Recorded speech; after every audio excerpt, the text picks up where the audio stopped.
They are so powerful, they have a country named after them. They are the Saud family of Saudi Arabia. I'm a Saudi, you're a Saudi, he's or she is a Saudi means you belong to that family. Saudi Arabia is a dictatorship managed by a democracy. We're really talking about a core group of maybe 15 to 30 princes that are really controlling the final decision on everything.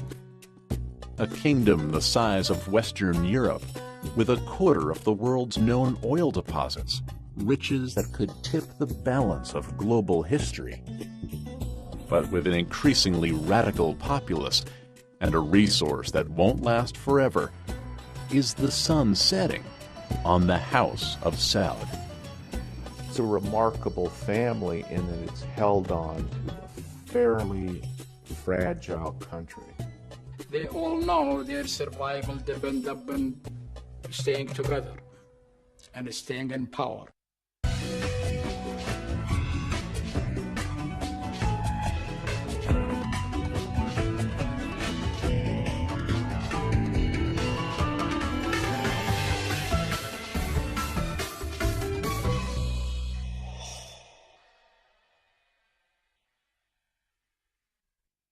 Each day brings further evidence that the ways we use energy strengthen our adversaries and threaten our planet. Western leaders point to Middle Eastern oil as one of the most pressing problems facing their countries. And to many, one nation is synonymous with foreign oil: Saudi Arabia. It was called the day the West woke up. The fact that 15 of the 19 terrorists on September 11, 2001 were Saudi nationals surprised some. Saudi Arabia has been a close ally of both Europe and the United States, but this seemingly worldly group of princes and kings has had a long-lasting alliance with a branch of Islam that has little fondness for the West. Saudi royal family funded the extremists for years. I mean, we're talking about going back to the 30s, back to independence. So these people really control the media today. And therefore, they control the schools, and they have great access to propagating their ideas. In 2005, the country crowned a new monarch, King Abdullah. He promised a new era of reforms. Our opinion inside the CIA was that Abdullah was more capable than many of the other princes. I mean, this is good news for Saudi Arabia. He's making an alliance more with the liberals in order to push the kingdom in the 21st century. A delicate balance, but some fear the fundamentalists in Saudi Arabia may turn and bite the hand that feeds them. Saudi Arabia finally woke up and said to itself, if we continue to support radical factions, extremist Wahhabi factions, we ourselves are going to collapse.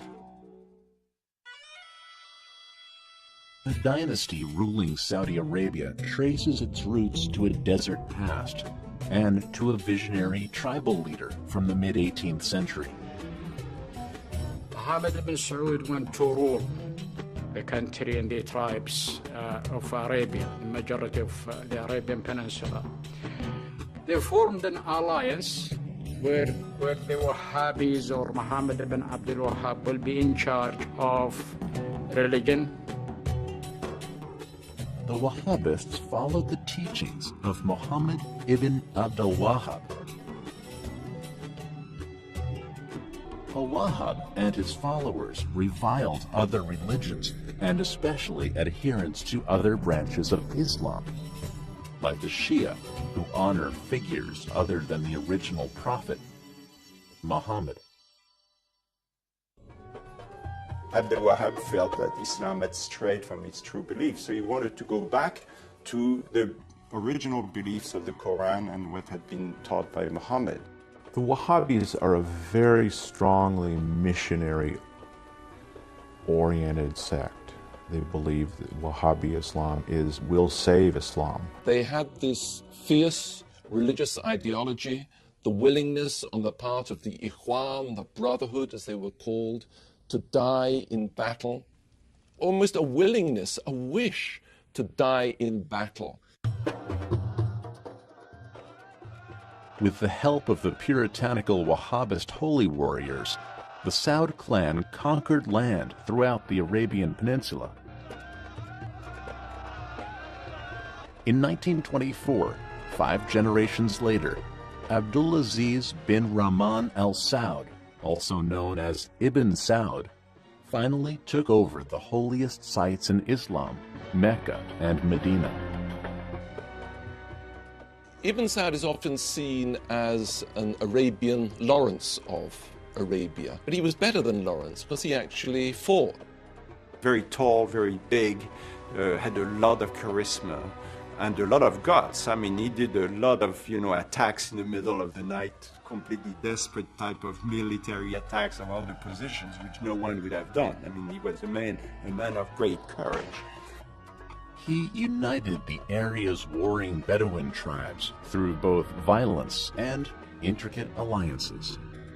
Talking around the campfires, the Bedouin liked to joke about Ibn Saud. They said he's got 2 swords, a sword of steel, the one with which he conquered, and the sword of flesh, which he used once he conquered, and would marry the chief daughters of the tribe that he'd conquered, and thus bring that tribe physically into the union of the Saudi family.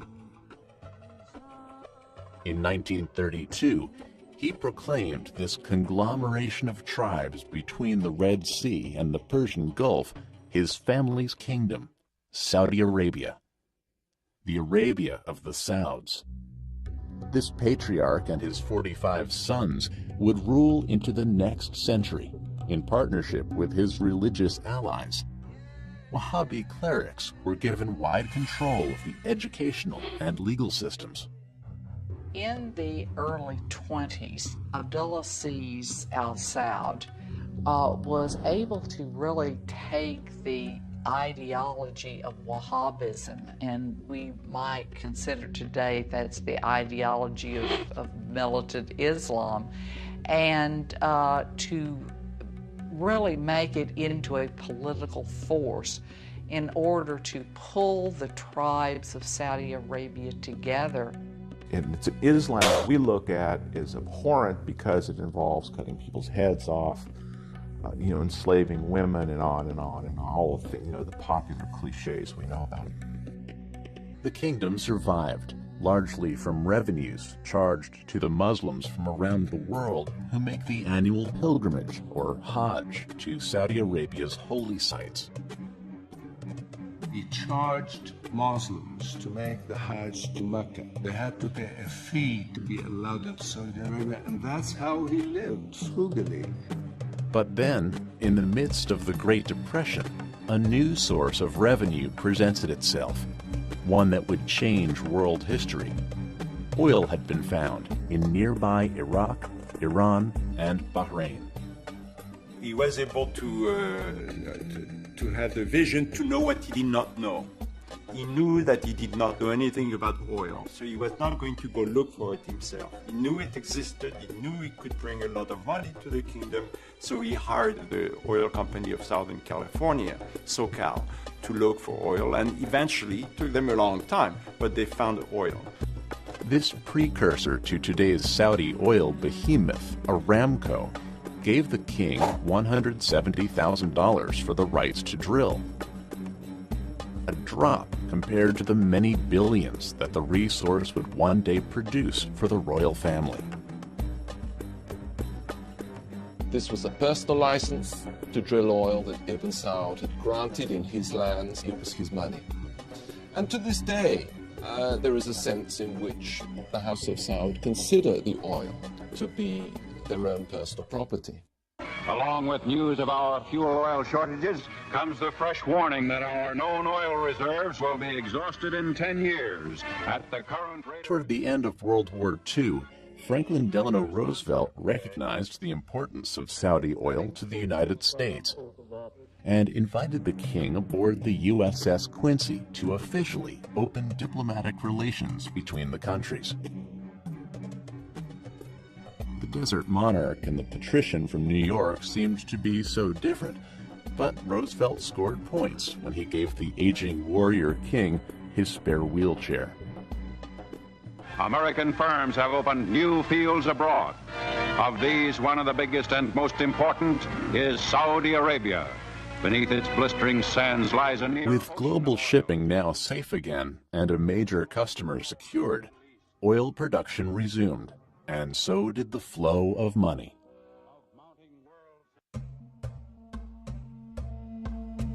The king wanted to modernize. No small feat when his ideological partners, the Wahhabis, outlawed innovations developed after the time of Muhammad. He wanted to attain modernity for his people while keeping his society as it was in the earliest days of Islam.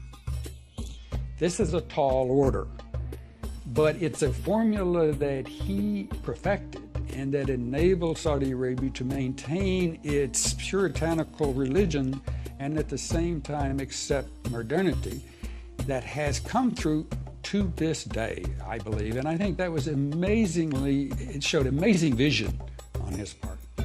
Ibn Saud arranged a special demonstration of how the telephone could work. And he had it call up a distant town. And he said to one religious sheikh, well, why don't you speak on the phone and see what you can hear at the other end? And at the other end, Ibn Saud had stationed another religious sheikh. And so when the religious saw that this work of the devil could in fact be used to make their own communications easier, they changed their mind. As the battle-scarred king aged and his severe arthritis increased, his kingdom seemed poised for either great wealth or oblivion. By the early 1950s, people around the world wondered, could the new nation last longer than its charismatic founder? Who would be the next king? The system of succession in Europe, in royalty, it tends to go from father to son. And if there's no son, we name a woman, and then you have a queen. It doesn't work like this in a Bedouin system. In a Bedouin system, the family gets together and tries to find out who the most important leader is. Saudi Arabia is a dictatorship managed by a democracy. In other words, the royal family works solely by consensus. And any decision in the royal family has to be okayed by everyone. With the wrong successor, the fledgling country's vast wealth could be squandered, and the kingdom could quickly return to its desert roots.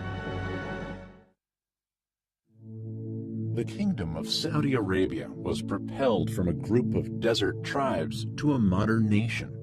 This happened in just a few decades at the hands of its founding king, known in the West as Ibn Saud. But in his waning years, Ibn Saud faced a problem. In the last years of his life, Ibn Saud relied very strongly on his two eldest surviving sons, Saud and Faisal.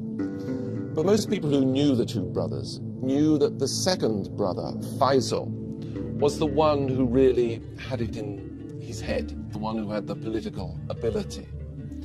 And so, before he died, Ibn Saud is said to have brought the two brothers together and asked that although one would obviously become king, that was Saud, and the younger one, Faisal, would become crown prince, they should see themselves as a partnership and should work as a team. On November 9th, 1953, the warrior who established Saudi Arabia died in his son Faisal's arms. But Faisal was not the heir to the throne. I don't know why Saud was chosen over Faisal. Probably because he was more senior and had therefore more of a following in the rest of the family, and was probably more of a unifier into the family.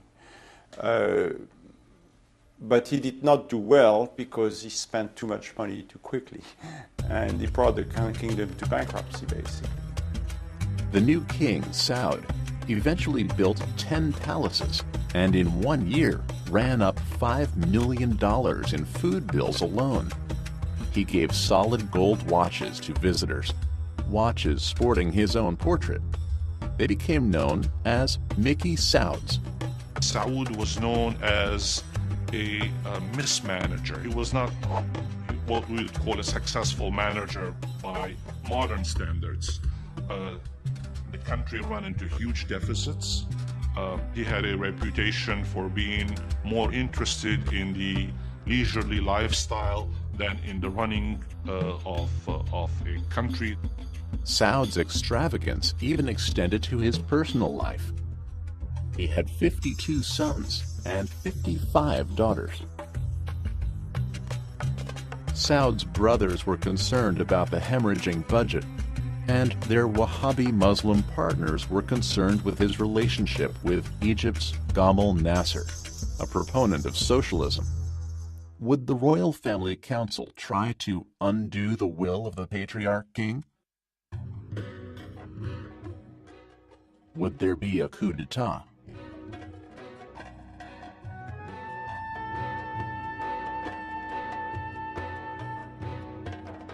They were worried about Arab socialism, and they were worried about Nasser's connections with the Soviet Union. The Saudis are deeply religious, consider communism, generally speaking, as atheism. U.S. President Dwight D. Eisenhower courted the king in an effort to shift the balance of power away from the Soviet Union, with the help of his Secretary of State, John Foster Dulles.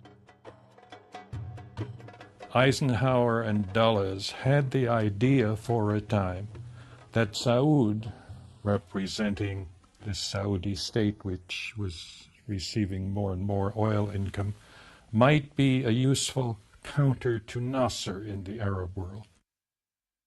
Saud favored Eisenhower's economic aid over Nasser's movement, but the cash infusion wasn't enough. The family council moved to sideline Saud and put the crown prince, his brother Faisal, in charge of day-to-day affairs, a huge embarrassment to a sitting monarch. King Saud tried to regain power, but the deficits continued. He was declared unfit to rule and exiled to Greece in 1964. Even who the king is defined by the family. You know, you have to be very, very subtle and very careful on how you work this out if you want to maintain yourself in power.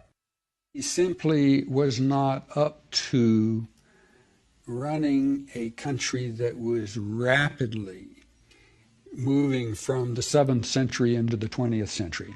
The skills, the sensitivities, the sophistication, the administrative skills, he just didn't possess. He was a rather tragic figure. It was Saudi Arabia's bloodless coup. The deposed king died in 1969. King Faisal had already been the country's leader for years. President Kennedy supposedly said to Faisal, "Your Majesty, you're going to deny this, but there are slaves in your country, and I want them free." And they were free as a result of this meeting. Personality-wise, they were so different. Intellectually, they were so different. Saud, the last thing one would ever have said about him was that he was an intellectual. That wasn't his interest. Faisal was very well read, paid attention to all kinds of things. He was a very wise, able man. An austere figure with a surprising past. I understand that when he was a young man, he was a bit of a libertine at times. I can't say how much or just where, but that was what the stories were. In his youth, Faisal was known to live the high life, even on a humble picnic with friends. Oh, that was hysterical. That really was hysterical. And we prepared beef hot dogs and all the fixings for any picnic. And we went to the park in limousines, yes. And I'll never forget Prince Faisal got a hot dog bun, put the hot dog, and caviar and oil salt on top of it. This was a trend that would be repeated again. Princes who break Islamic laws by drinking and carousing, who later become devout kings. Faisal soon became one of the most popular monarchs the region had ever known.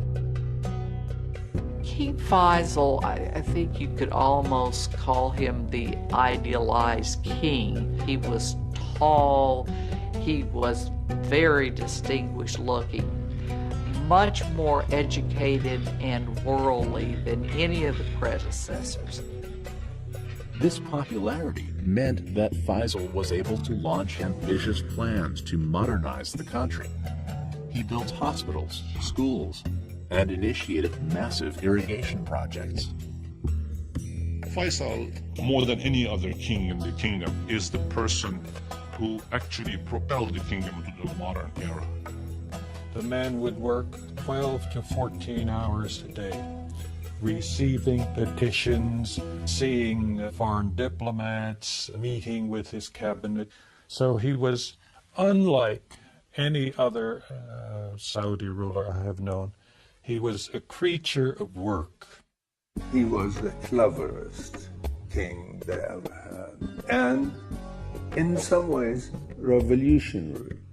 And I'll give you an example. Girls' schools didn't exist until Faisal became king. And when he opened the first one, there were a lot of protests from the ulamas and everybody else. They wanted to tear it down, and he stood his ground and got away with it. One advance didn't go over well with the hardline Wahhabi clerics and their followers: the introduction of television. It was a hard pill to swallow for those who opposed any innovation after the time of Muhammad. There were actual demonstrations against this wicked Western invention that would bring these ghastly soap operas showing the decadence of the West into the Holy Land.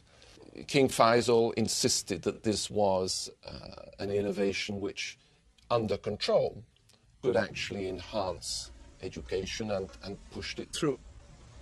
One of Faisal's own nephews was killed during the ensuing skirmishes. But there were riots in the streets, and one of the young men who was rioting was the prince and was killed by the riot police. But through his own example of piety and Bedouin tradition, he seemed to keep the extremists at bay. With his modernizations in place, he was able to wrest controlling interest of the country's oil company, Aramco, from Westerners. Saudis started to run the oil fields. It was this, the great national asset, that Faisal felt that the Saudis should take control of themselves. It jerked Saudi Arabia out of this medieval past and threw them onto the center of the world stage, because they were producing so much oil, so much money was coming in, that they had to spend this money in order to keep the international economy going. A further break with the West came when Israel's neighbors attacked her during 1973's Yom Kippur War, and the U.S. sided against the Arab nations. He felt very deeply about Israel, very strongly about that. He always insisted he was not anti-Semitic, anti-Jewish, but he was anti-Israel. Having gotten this message that we're going to be even-handed, and 2 days later saying, and we're going to give $2 billion to the Israelis for military aid, was a breach of trust, personally. And it was at that point that something in Faisal snapped, and he gave way to a very strong feeling that was generated by those around him, that the power of oil held by the Arabs should actually be used in this war. As a leader in the Organization of Petroleum Exporting Countries, or OPEC, he called for an oil embargo. Faisal made his oil minister, Sheikh Yamani, a household name throughout the world, as the Saudis seemed to be in direct control of the flow of gasoline. It was the only card he had to play. It was the only weapon he had in his arsenal that he thought would make an impact on America. Now, it did make a big economic impact on America, but it certainly didn't change American policy. Relations were damaged and revenues were down, but Faisal had become one of the most powerful leaders the Arab world had ever seen. But had his effort to modernize gone too far, too fast? The decision to introduce television to the kingdom came back to haunt him. On March 25, 1975, the brother of the young nephew killed in the television riots was admitted for an audience with the king. And when his turn to greet Faisal, he pulled his gun and blasted his brain.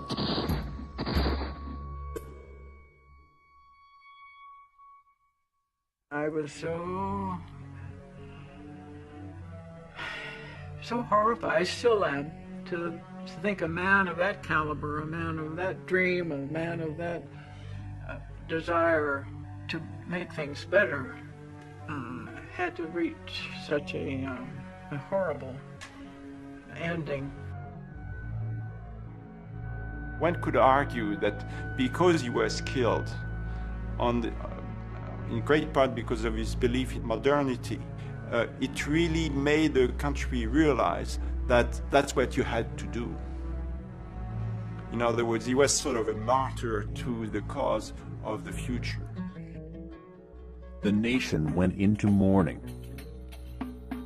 With this assassination, the question came far sooner than anyone expected.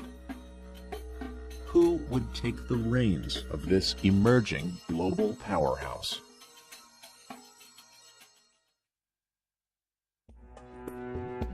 With the assassination of King Faisal, the Kingdom of Saudi Arabia suffered another crisis of leadership. The royal family quickly chose a successor, an uncontroversial and little-known prince named Khalid. He became king as a sort of a compromise candidate because a lot of people thought Fahd was the de facto strongman at the time, even under King Faisal, because Fahd was sort of the main advisor to King Faisal.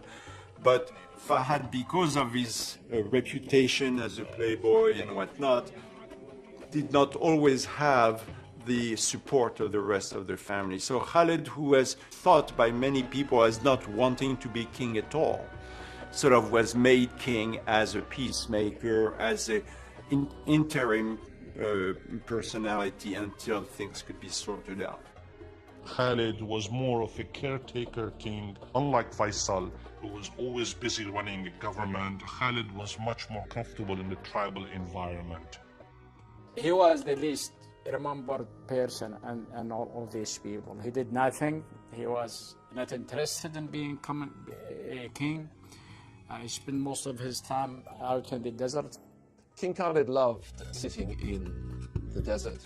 He loved his hawks. But as he got older, he wasn't so mobile.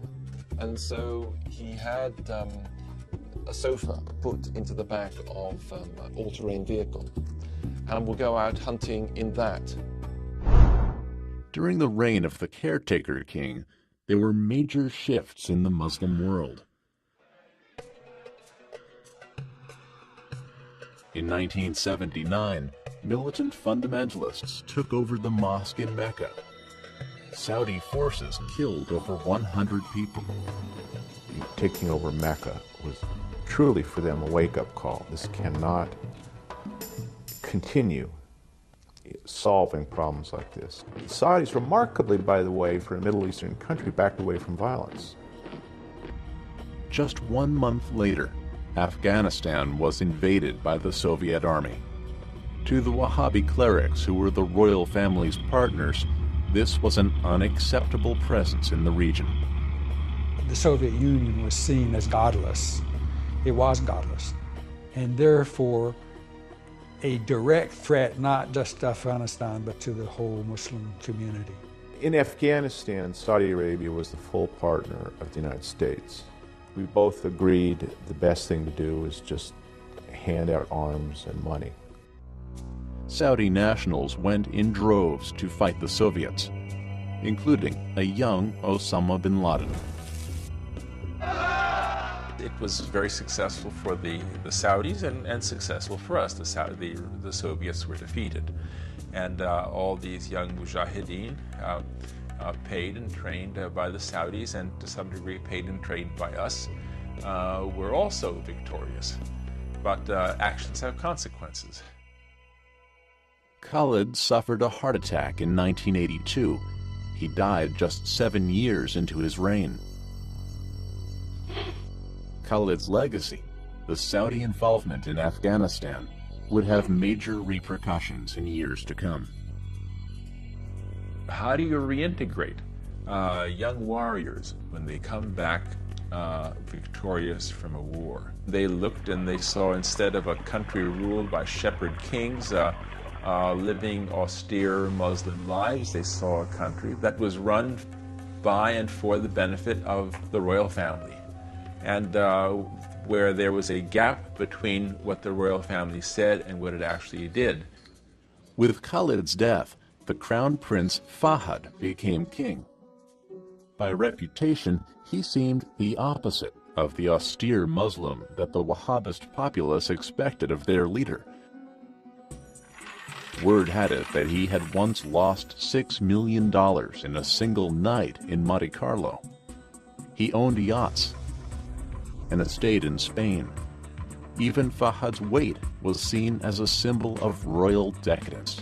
The king's weight would balloon up into, well over 200 pounds and perhaps a good deal closer to 300 pounds. And then he would go on these crash diets. But pretty soon you'd see him, and even in the flattering, concealing garments that Saudis wore, you could tell that there was a lot of king there beneath these garments. I think it added to the way people saw him as someone who was not as self-disciplined and with the same inner checks that someone like Faisal so totally had. The entire family came under scrutiny. One prince, Al-Walid bin Talal, was said to be worth nearly $20 billion before his stake in Citigroup plummeted during the bank crisis of 2008 and 2009. In one of his opulent homes, Al-Walid had 17 dining rooms, 12 elevators, and a private screening room. Hardly the Spartan life of Wahhabist Islam, which shuns anything developed past the 7th century. Rather than reining in the royal family, he more or less just let them run wild. I think Fahd really was breaking the commitment to what I might call social justice in Saudi Arabia and allowing the elites to amass great wealth. They were very much nouveau riche at the time, and all of a sudden there's this big manna coming from heaven, and they were spending it like crazy. It was very much fun, and then they realized that there's a lot of drawback to that. Also, King Fahd was seen by the religious establishment as being too wild, and so when he became king, he had to make up for that. Even as the royals reaped their percentage of the oil profits, unemployment within the kingdom soared. You had this population explosion. More and more people who were needing education and needing health service and needing housing and needing jobs. And the Saudis just were not producing the jobs that they needed in order to keep the population satisfied. The discontented masses, trained in madrasa schools and funded by the Saudi government, were about to add another grievance. International forces, non-Muslim soldiers, were about to be stationed on their holy soil at the invitation of the royal family. In 1990, Iraq's Saddam Hussein ordered the invasion of Kuwait.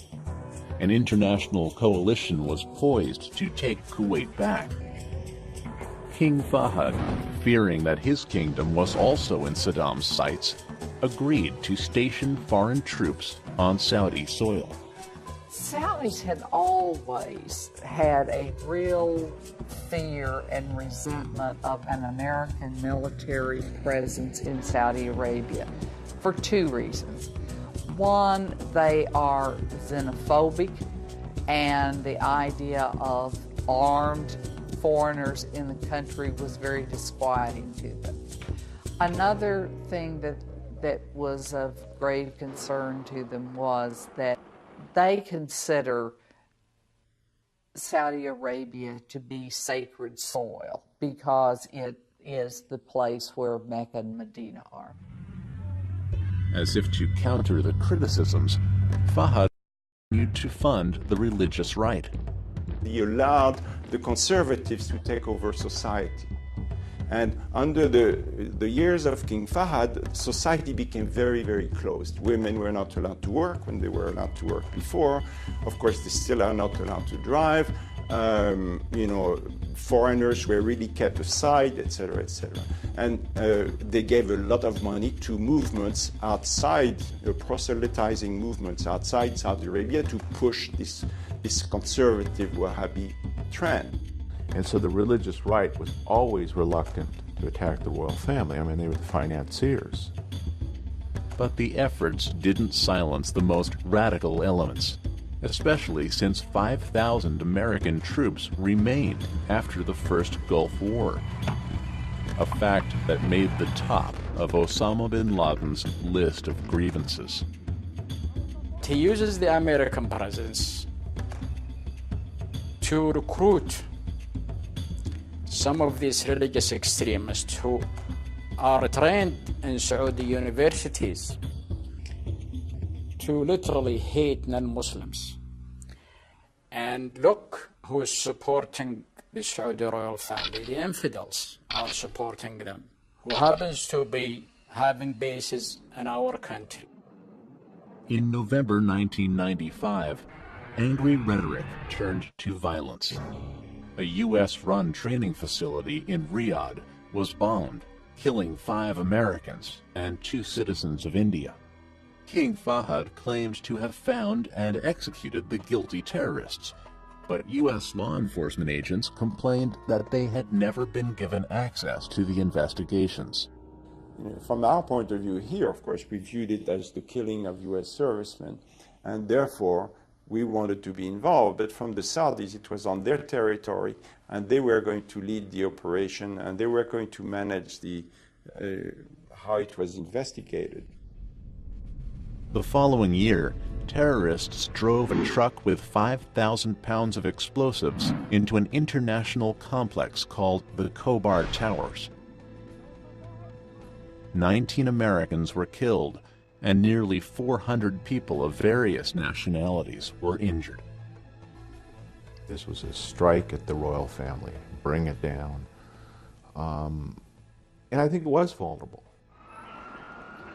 And then, the events of September 11th, 2001. 15 of the 19 attackers were Saudi nationals. The alleged mastermind, Osama bin Laden, was also from Saudi Arabia. People around the world started to focus on the royal family and their relationship with the hardline Wahhabi branch of Islam. This was never planned by the Saudi royal family, but they allowed the Wahhabis to spend their money in places like Pakistan, and this is the result we're getting. Victims' families alleged that key Saudi figures funded al-Qaeda. including Prince Sultan, the defense minister, and Prince Turki Al Faisal, the ambassador to Great Britain at the time.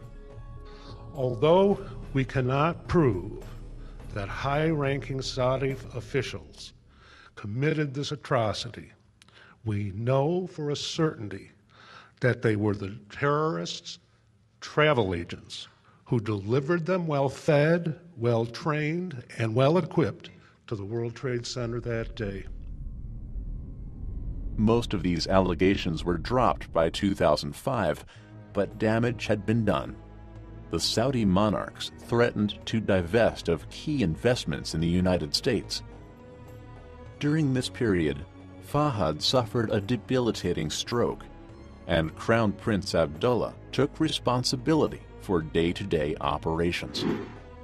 It was an excruciating period for the Saudis because they didn't know who was in control. So you had a huge power vacuum. Rumors swirled that Fahad's prominent full brothers, known as the Sudari Seven, weren't ready to give up power.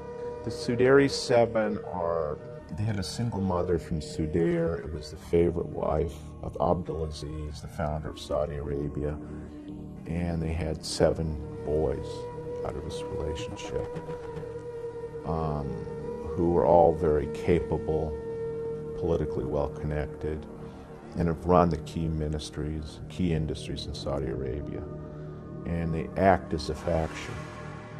There were even whispers that Fahad was being kept on artificial life support to prevent Abdullah from taking the throne.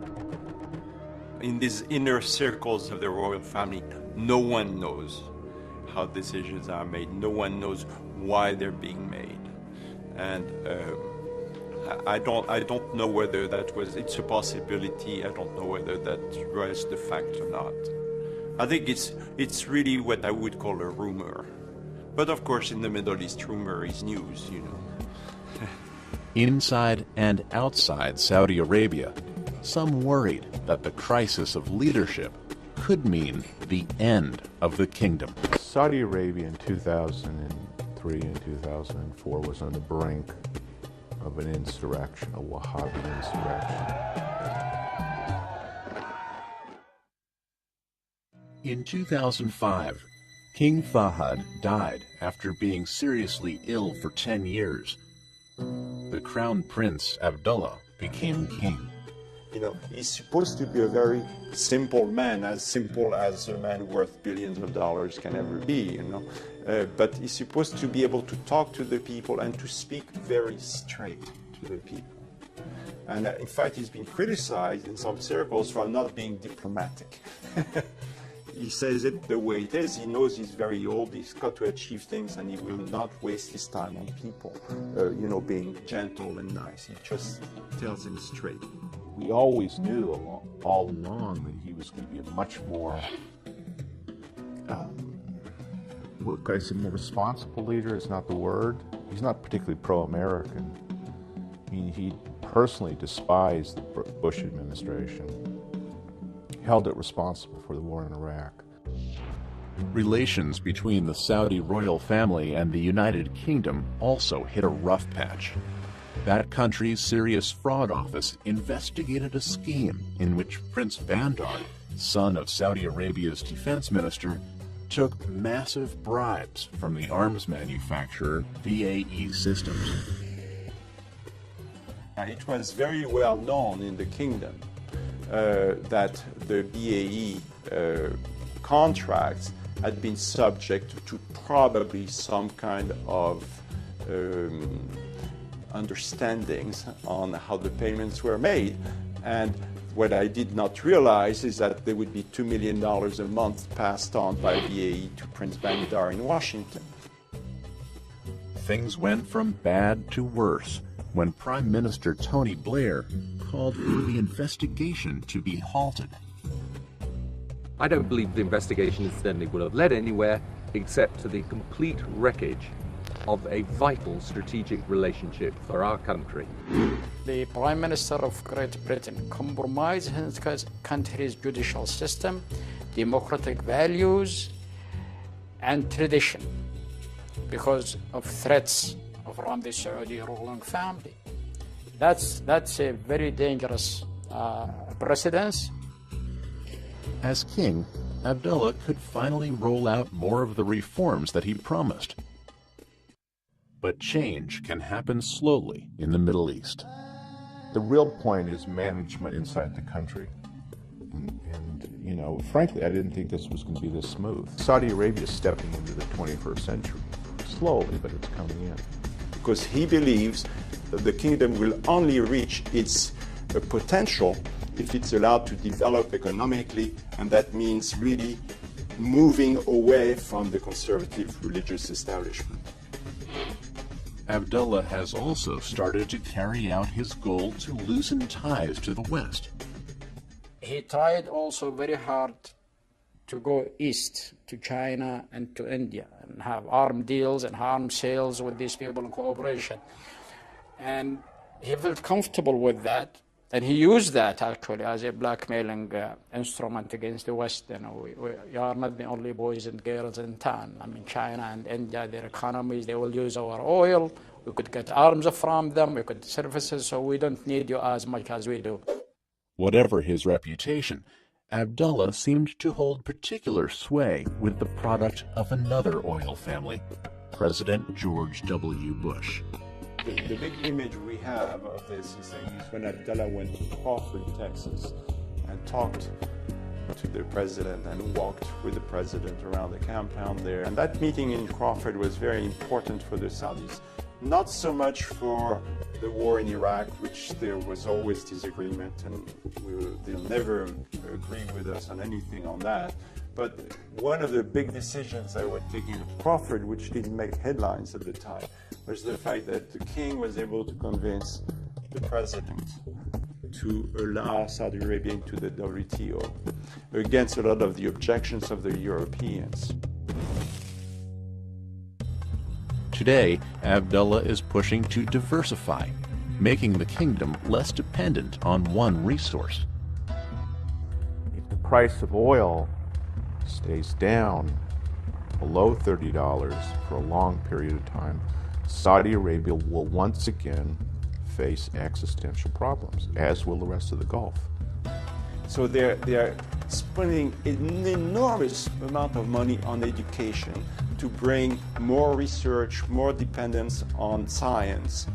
They are spending an enormous amount of money on creating factories that will use their energy, of course, because that's what they have, that's cheap, but in a way that instead of selling it for $40 a barrel, that after the value added and the work and so on, they will sell ultimately for $500 a barrel.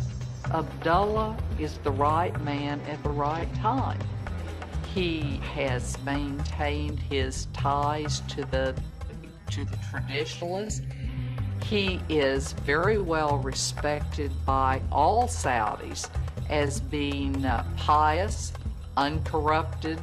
And he knows it's going to take a generation, at least, to change the educational system. But he knows if you don't start now, you'll never get anywhere, and the kingdom will stay as a second-rate power forever. In February 2009, King Abdullah shocked the world. He announced that he was dismissing ultra-conservatives from top posts and made other changes. And we've seen with the appointment of a female minister, deputy minister. I mean, this is all fantastic news for Saudi Arabia. This is a vibrant society. It has its problems, like all societies in the world, but it is not a failed society. It is experiencing growing pains, but it is a society that will certainly endure. If Abdullah's strategies work, the House of Saud will also endure, but the king is in his 80s. By 2009, Crown Prince Sultan was reportedly already terminally ill. Plus, the rest of the sons of the founding king are also of advanced age. The succession process is anything but a sure thing. Soon, a grandson, or even a great-grandson of the founding king, will have to be chosen. And we don't know who's going to be next, but he has made it in such a way that whoever comes next will be very close to his views of where it should go. many of them, grandsons, are educated people,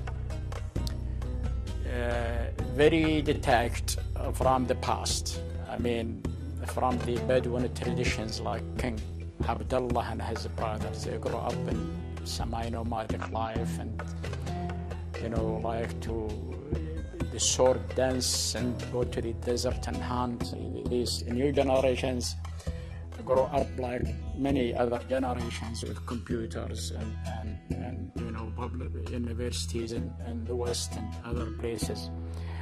So their value system has changed too. So there might be some positive changes in terms of spreading power a little bit, okay? But it will be a very interesting thing to see. In just a matter of decades, the Saudi royal family has presided over a nation's transition from a tribal society to a major player on the world stage. Despite all the internal and international turmoil, the House of Saud has retained its power. What the Saudis like to say, they're like a fist, and when they're threatened, they hang together. But I think the important question about the Saudi royal family is they don't shoot or poison each other. Because if they do, it's the end of the Saudis.